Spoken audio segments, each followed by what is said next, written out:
31वीं BPSC प्रतियोगिता परीक्षा में कटिहार आजमनगर के रहने वाले नफीस कामरान ने जिले का नाम रोशन कर दिया है। नफीस कामरान ने 31वीं बीपीएससी की परीक्षा में 42वां रैंक हासिल किया है। नफीस कामरान कटिहार आजमनगर बघौर के रहने वाले मोहम्मद जहीर उल हक के पुत्र है। नफीस कामरान के इस उपलब्धि पर उनके शिक्षक एवं परिजन बेहद खुश नजर आ रहे हैं। जैसे ही परिणामों की घोषणा हुई, वार्ड नंबर 7 बुद्धू चौक स्थित उनके आवास पर बधाई देने वालों की भीड़ उमड़ पड़ी। सभी लोगों ने नफीस कामरान को मिठाई खिलाकर बधाई दी।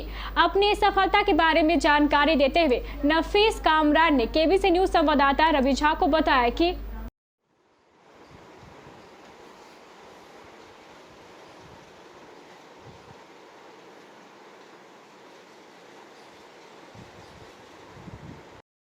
जी सबसे पहले तो क्या स्ट्रेटेजी रही आपकी जो तैयारी यहाँ तक आप पहुँचे हैं? जी, ये एग्ज़ाम 3 फेज़ में होता है, प्रीलिम्स, मेंस, इंटरव्यू। तो प्रीलिम्स के लिए मैंने लॉ की बहुत सारी क्वेश्चंस प्रैक्टिस की। पहले आपको सारा बेसिक्स जानना होगा, सारा कुछ लॉ का जो भी सिलेबस है, सिलेबस को निकाल लीजिए। हर स्टेट का सिलेबस अलग अलग होता है, उसके अनुसार आप सिलेबस को देखिए और मैक्सिमम क्वेश्चन प्रैक्टिस कीजिए, ताकि आप वहाँ जब एग्ज़ाम में बैठेंगे तो काफ़ी स्पीड में आप ये सॉल्व कर पाएंगे। जितना ज़्यादा अंक आप वहाँ पे लाएंगे, उसी के अनुसार आप मेंस पे सिलेक्शन होगा आपका। फिर उसके बाद मेंस के लिए आपको रिटन प्रैक्टिस करनी होती है, क्वेश्चन आंसर लिखना होता है। मैंने काफ़ी क्वेश्चंस लिखा, टीचर्स का भी वो रोल रहा, उन्होंने बताया कि किस तरीके से बेहतर आंसर लिखा जा सकता है। उसमें लॉ पेपर भी रहते हैं, जीके जीएस भी रहते हैं, इंग्लिश हिंदी भी रहते हैं। सारा पेपर आपको अच्छे से बेहतरीन तरीके से तैयार करना होगा। फिर उसका इंटरव्यू था, उसका मैंने मॉक इंटरव्यू भी दिया। काफ़ी सीनियर से भी बात किया, आपने टीचर से भी, असिस्टेंट प्रोफेसर काफ़ी सारे उन लोग से भी बात किया मैंने। उन्होंने भी मुझे बताया कि हाँ, इंटरव्यू कैसे फेस करना है, पैनल को कैसे फेस करना है। तो इस तरीके से मेरी तीनों स्टेज की तैयारी रही। हर लोगों का योगदान रहा और बहुत अच्छा रहा, इसकी वजह से मैं चयनित हूँ। किनका योगदान जो है? सबसे पहले तो जितने भी स्कूल के बेसिक्स टीचर, मेरे स्कूल के टीचर, सबको मैं धन्यवाद कहूँगा। जी। जैसे मैंने क्लास 5 तक वहाँ पे RM पब्लिक स्कूल में पढ़ा, वहाँ के टीचर। उसके बाद फिर सैनिक स्कूल के सारे टीचर, जी। क्योंकि वहाँ पे भी बहुत ही मैंने अच्छा सीखा, बहुत ही अच्छी से पढ़ाई हुई। 12th के 11-12 के टीचर, फिर उसके बाद लॉ कॉलेज के टीचर को तो मैं बहुत ज़्यादा, वहाँ पे भी काफ़ी उन्होंने गाइड किया। लॉ कॉलेजेस, लॉ सब्जेक्ट को पढ़ाना, समझाना। फिर उसके बाद LLM किया है 1 साल मैंने। फिर उसके बाद राहुल साइयस से मैंने कोचिंग भी की है दिल्ली में। तो वहाँ के भी राहुल सर को भी मैं अपना मतलब थैंकफुल दूंगा उन लोगों को। जो है आपके पीछे उनका डिवोशन कैसा रहा?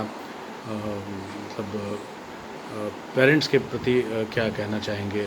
जैसे पेरेंट्स तो हमेशा चाह रहे थे कि मैं जिस फील्ड में जाऊं, तो उसी फील्ड के लिए वो हमेशा हमें प्रोत्साहन किया। तो लॉ के लिए हमने कहा तो उन्होंने हमें लॉ के लिए, फिर उसमें एडमिशन हुआ तो उन्होंने पूरा सपोर्ट किया। फिर उसके बाद कोचिंग की तो वहाँ पे भी उन्होंने पूरा सपोर्ट किया, कुछ मॉनिटरली कुछ ऐसा दिक्कत नहीं आने दिया। और हम लोग ने मतलब मैंने LLB करने के बाद मैंने प्रैक्टिस नहीं की है, जो अनुभव मैं आपको बता रहा हूँ। मैं हमेशा तैयारी ही करता रह गया। तो वहाँ पे कि फोकस डिटर्मिनेशन के साथ तैयारी किया, तो मुझे घर वालों ने कभी ऐसा इकोनॉमिकली वैसा नेगलेक्ट नहीं किया। मतलब ऐसा था कि उन्होंने हमेशा सपोर्ट करता रहा। फिर बीच में फिर मैंने जॉब किया है, जैसे आपका वहाँ पे एक्साइज डिपार्टमेंट में 2 महीना मैंने वहाँ पे जॉब किया है।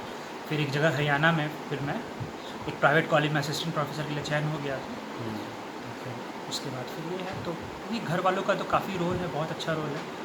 उनकी ही वजह से आज हम यहाँ पे हैं।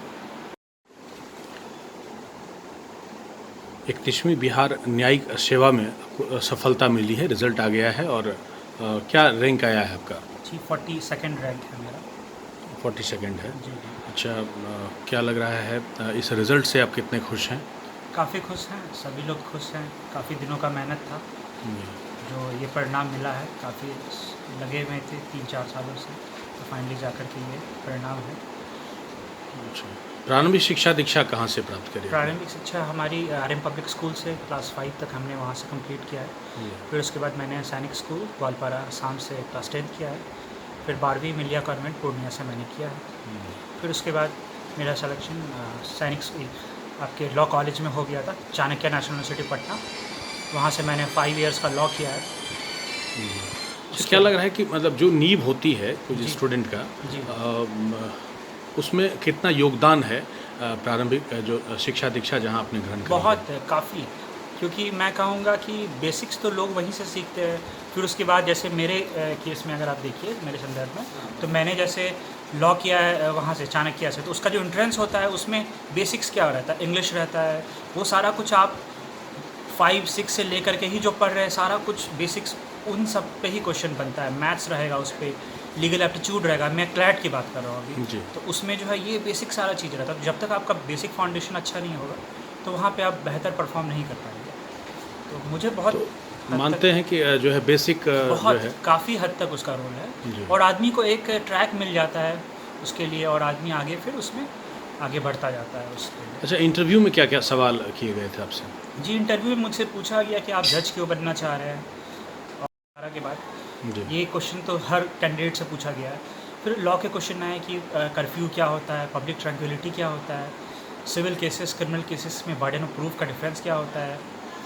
फिर पूछा गया कि इंडियन एविडेंस एक्ट का पर्पस क्या है, सोसाइटल चेंजेस को डील करने के लिए कितनी तरह हद तक वो कैपेबल है इंडियन एविडेंस एक्ट। जी। इस तरह के लॉ के क्वेश्चंस थे, बेसिक क्वेश्चन पूछे जाते हैं, और जिसका कंसेप्ट अच्छा रहेगा तो बहुत अच्छा रहता है। कंसेप्ट के साथ साथ और भी बहुत कुछ देखा जाता है, क्योंकि हाई कोर्ट्स के काफ़ी ऊपर के जजेस आते हैं।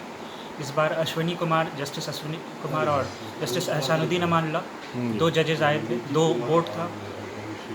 बहुत ही अच्छी तरीके से इंटरव्यू सबका हो रहा था। कब इंटरव्यू हुआ था? मेरा 24 अगस्त को था इंटरव्यू। जी।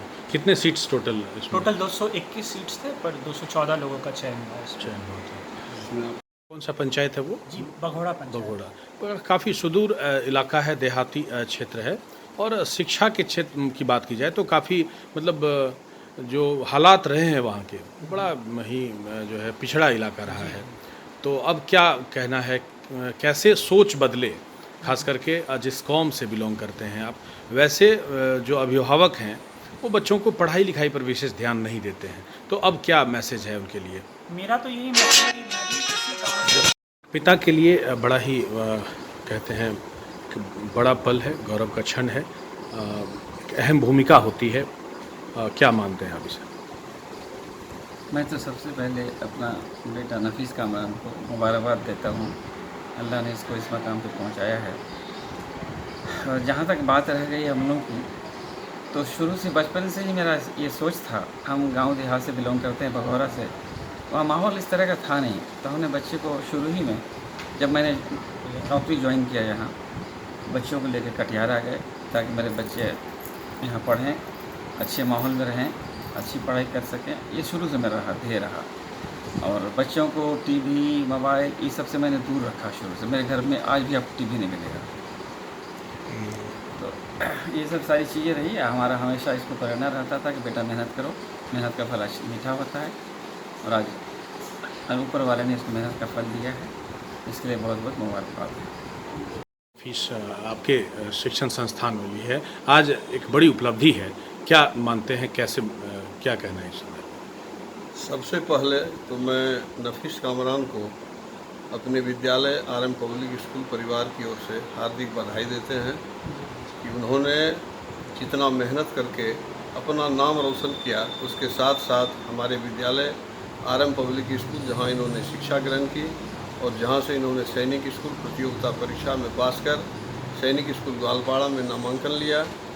होनहार बीरवान के होत चिकने पात, बचपन में ही इसके भविष्य की परछाई दिखाई पड़ रही थी। यह बच्चा आगे चलकर बहुत अच्छा करेगा, और यह यथार्थ सत्य हुआ।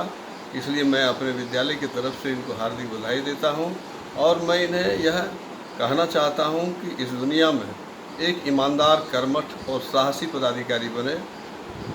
साहस के साथ, अदम्य साहस के साथ ये एक उचित निर्णय ले और फैसला करे, गरीबों को उचित न्याय मिले। यही हमारी प्रेरणा रहेगी इनके लिए। मैं काफ़ी खुश हूँ, और ख़ासकर मैं धन्यवाद देता हूँ इनके माता पिता को, जिन्होंने इनकी नींव को मजबूती के साथ रखा और आज इस मुकाम तक पहुँचाया। इनके पिताजी भी आज सुपरिटेंडेंट इंजीनियर हैं। जहरूर साहब को मैं हार्दिक बधाई देता हूँ कि धन्य हैं जो इन्होंने ऐसे बच्चों को जन्म दिया, जो आज हमारे समाज के लिए एक न्यायप्रिय व्यक्ति के रूप में नज़र आ रहे हैं, और इससे हमारे समाज का जो बिखराव है, पढ़ाई